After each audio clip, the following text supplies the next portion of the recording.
أعوذ بالله من الشيطان الرجيم. بسم الله الرحمن الرحيم. ولقد يسرنا القرآن للذكر فهل من مدكر.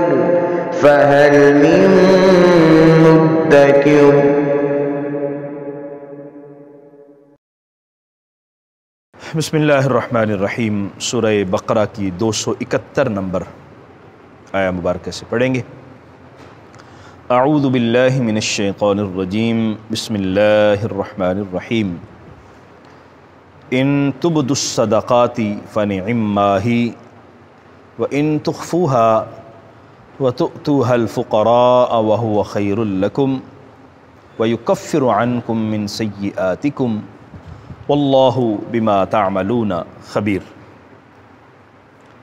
انسان جو بھی عبادت اللہ کی بارگاہ میں پیش کرتا ہے اس کے لیے ضروری ہے کہ وہ ریاکاری سے پاک ہو، اس میں اس کا خلوص شامل ہو اور مقصد فقط اللہ کی رضا ہو، دنیا کا کوئی مقصد اس میں شامل نہ ہو. خرچ کرنے کے حوالے سے جملہ آداب کو ہم نے پچھلی آیات مبارکہ میں ملاحظہ کیا ہے. اس میں بھی یہ چیز ملحوظ خاطر رکھی گئی ہے کہ انسان ریاکاری کے لیے خرچ نہ کرے بلکہ اللہ کی رضا کے لیے خرچ کرے. اس میں چاہے وہ صدقہ و خیرات لوگوں کو دکھا کر دیا جائے یا خفیتاً چپ کر کے کسی کو دے دیا جائے، کسی کے حوالے کر دیا جائے، دونوں صورتیں درست ہیں، لیکن اس میں جو چیز ضروری ہے وہ خلوص نیت ہے اور اللہ کی رضا کی طلب ہے. یہاں پر ارشاد فرمایا گیا ہے ان تبدوا الصدقات، اگر تم صدقات کو ظاہر کرو، فنعما ہی، یہ بہت اچھی بات ہے. یعنی آپ صدقہ دے رہے ہیں اور لوگ دیکھ رہے ہیں، لوگوں کی موجودگی میں لوگوں کے سامنے آپ صدقہ کر رہے ہیں، یہ بھی اچھی بات ہے. وَإِن تُخْفُوهَا، لیکن اگر آپ اس کو مخفی رکھتے ہیں، پوشیدہ رکھتے ہیں، وَتُؤْتُوهَا الْفُقَرَاءَ، اور وہ صدقہ و خیرات فقراء کو چپ کر کے دے دیتے ہیں، پوشیدہ، کسی کو بھی پتہ نہیں چلتا، فَهُوَ خَيْرٌ لَكُمْ، تو یہ تمہارے لیے زیادہ بہتر ہے. ظاہر کر کے صدقہ دینا لوگوں کی موجودگی میں لوگوں کے سامنے یہ بھی اچھا ہے، اور زیادہ بہتر کیا ہے کہ پوشیدہ اور خفیتاً اللہ کے راستے میں خرچ کر دیا جائے. وَيُكَفِّرُ عَنْكُم مِّن سَيِّئَاتِكُمْ، اللہ کریم صدقے کی برکت سے ہمارے رزق میں اضافہ فرماتا ہے، ہمیں اجر اور ثواب عطا فرماتا ہے، وہ اپنی جگہ پر. لیکن ایک اور انعام کا ذکر ہے، فرمایا کہ تم اللہ کے راستے میں صدقہ کرتے ہو تو یہ صدقہ کرنا تمہارے گناہوں کا کفارہ بھی بن جاتا ہے. یعنی صدقے کی برکت سے اللہ گناہوں کو معاف بھی فرماتا ہے. وَيُكَفِّرُ عَنْكُمْ، اور یہ صدقہ کرنا تم سے معاف کر دیتا ہے، مِن سَيِّئَاتِكُمْ، تمہارے بعض گناہ جو انسان خطائیں کرتا ہے، صدقے کی برکت سے اللہ کریم وہ گناہ بھی بخش دیتا ہے. واللہ بما تعملون خبیر، اور اللہ تبارک و تعالی خبر رکھتا ہے ہر اس چیز کی جو تم کرتے ہو. کون سا صدقہ ظاہر کر کے دیا جانا چاہیے، کون سا صدقہ پوشیدہ دیا جانا چاہیے، اس کے حوالے سے مختلف روایات ہیں جو بزرگوں نے بیان فرمائی. وہ فرماتے ہیں کہ جو صدقات واجبہ ہیں، جو ضروری، جو آپ پر فرض ہیں، واجب ہیں، جیسے کہ زکوٰۃ ہے، تو زکوٰۃ ادا کرتے ہوئے لوگ آپ کو دیکھ رہے ہیں تو یہ زیادہ بہتر ہے، تاکہ لوگوں کو بھی اس بات کا شوق پیدا ہو کہ انہوں نے اپنی زکوٰۃ ادا کرنی ہے. اور دوسرا یہ ہے کہ اگر کسی کے ذہن میں یہ بات ہو کہ یہ پتہ نہیں مالدار ہے، زکوٰۃ دیتا بھی ہے کہ نہیں دیتا، اپنا فرض پورا کرتا بھی ہے کہ نہیں کرتا، تو بدگمانی سے لوگوں کو بچانے کے لیے آپ اگر اعلانیتاً سامنے صدقہ کرتے ہیں، زکوٰۃ ادا کرتے ہیں تو یہ زیادہ بہتر ہے.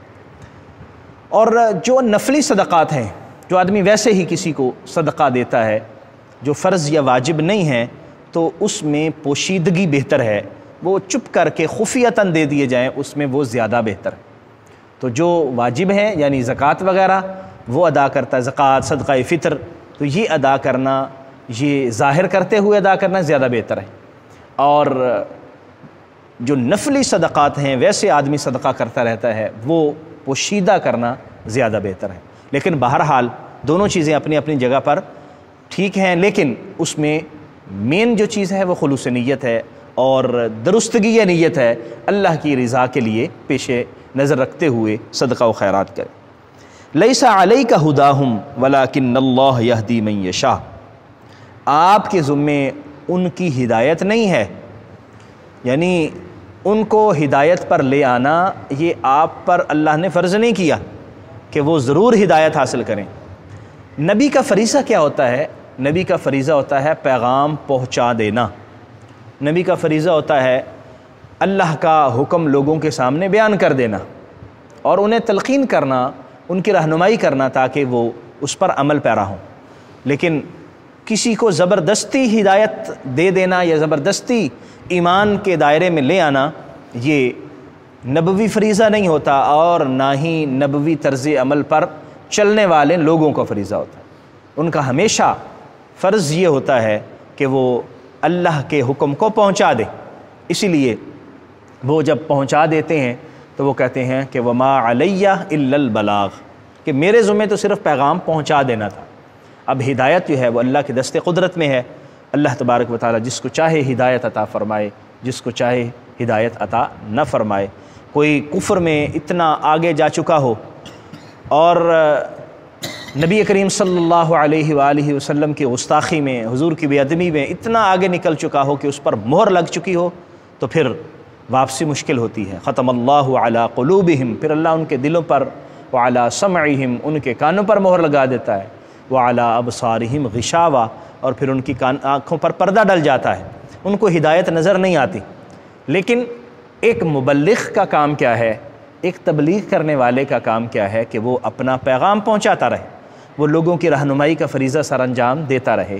زبردستی کسی کو نہ ہدایت کوئی دے سکتا ہے اور نہ ہی ہدایت زبردستی دینا کسی کے ذمے لگایا گیا ہے۔ اس آیہ مقدسہ سے ہمیں یہ علم بھی ہوا کہ یہ خرچ کرنے کے ضمن میں آیت بیان کی گئی ہے۔ اس کا مطلب ہے کہ وہ لوگ جو وہاں پر غیر مسلم رہتے تھے ان کو بھی صدقہ دیا جاتا تھا تاکہ وہ اسلام کی طرف راغب ہو جائیں۔ تو جو آپ کے ہاں ارد گرد آپ کے غیر مسلم رہتے ہیں اور غریب نادار ہیں تو نفلی صدقات ان کو دیے جا سکتے ہیں، جس طرح کی اس آیہ مبارکہ سے ثابت ہے کہ فرمایا کہ ان کی ہدایت آپ کے ذمہ نہیں ہے، لیکن آپ ان کی ضرورت کو دیکھیں، وہ آپ کے ہمسائے ہیں یا آپ کے معاشرے کا ایک فرد ہیں، تو ان کی ضرورت کو پورا کریں، صدقات ان کو دیں۔ تو نفلی صدقہ کسی غیر مسلم کو، جو ہمارے یہاں مطلب پاکستان ہے تو پاکستان میں جتنے بھی ذمی ہیں وہ غیر مسلم ہیں، وہ عیسائی ہیں یا دیگر غیر اسلامی مذاہب سے تعلق رکھتے ہیں، تو نفلی صدقہ ان کو دیا جا سکتا ہے۔ اس آیہ مبارکہ سے یہ بھی ثابت ہوتا ہے۔ وَمَا تُنْفِقُوا مِنْ خَيْرٍ فَلِأَنفُسِكُمْ، اور تم جو بھی مال خرچ کرو گے تو وہ تم اپنے لیے کرو گے۔ جو بھی مال انسان خرچ کرے گا تو اس کا فائدہ اس کو خود ہوگا۔ اب ظاہری طور پر جب ہم یہ سمجھتے ہیں کہ ہم کسی کو مال دے رہے ہیں تو اگلے بندے کا فائدہ ہو رہا ہے، کہ مال جس کو دے رہے ہیں، جس کو پیسہ دے رہے ہیں، اس کا فائدہ ہو رہا ہے، اس کا تو ہو رہا ہے، اس کا تو ظاہری دنیا میں اس کی ضرورت پوری ہو رہی ہے، اس کا فائدہ ہو رہا ہے۔ لیکن ہمیں اللہ کریم دنیاوی فائدہ بھی عطا فرماتا ہے اور آخرت کا فائدہ بھی عطا فرماتا ہے۔ اس لیے فرمایا جو تم خرچ کرتے ہو تم اپنے لیے کرتے ہو، کوئی اللہ پر اس کا احسان نہیں ہم کر رہے، یا ہم اللہ جل مجدہ الکریم کے خانہ قدرت میں کوئی اضافہ نہیں کر رہے، اس کا فائدہ تمہیں ہو رہا ہے۔ وَمَا تُنْفِقُونَ إِلَّا ابْتِغَاءَ وَجْهِ اللَّهِ، اور تم جو بھی خرچ کرو گے اللہ کی رضا چاہتے ہوئے، یعنی جو بھی خرچ کریں فقط اللہ کی رضا کے لیے اور کسی مقصد کے لیے نہیں۔ اور وَمَا تُنْفِقُوا مِنْ خَيْرٍ يُوَفَّ إِلَيْكُمْ، اور تم جو بھی مال خرچ کرو گے تمہیں پورا اجر مل جائے گا۔ وَأَنْتُمْ لَا تُظْلَمُونَ، اور تم پر کوئی ظلم نہیں کیا جائے گا۔ ایسا نہیں ہے کہ کوئی اللہ کے راستے میں مال خرچ کرے اور اس کا مال ضائع ہو جائے اور اس کو قیامت کے دن کوئی اجر نہ ملے، کوئی ثواب نہ ملے۔ اس نے حلال کی کمائی سے اللہ کے راستے میں خرچ کیا ہے، اللہ کریم اس کا اجر ضائع نہیں کرے گا، اللہ کریم اس کو ضرور اجر عطا فرمائے گا۔ آج کے اس درس سے ہمیں یہ سبق ملا کہ ہم جو بھی صدقہ کریں وہ اعلانیتاً کریں یا خفیتاً کریں، دونوں صورتیں درست ہیں۔ اعلانیہ بھی ٹھیک ہے، لیکن چھپ کے پوشیدہ طور پر صدقہ دینا زیادہ افضل اور بہتر ہے۔ اور انسان کے ذمے زبردستی کسی کو راہ راست پہ لگانا نہیں ہے۔ انسان کی ڈیوٹی کیا ہے، اس کا فرض کیا ہے کہ وہ اچھی بات کسی کو بتا دے، وہ نیکی کی تلقین کر دے، نیکی کی رہنمائی کر دے۔ کسی کو زبردستی نیکی کروانا یہ اس کی ڈیوٹی نہیں لگائی گئی۔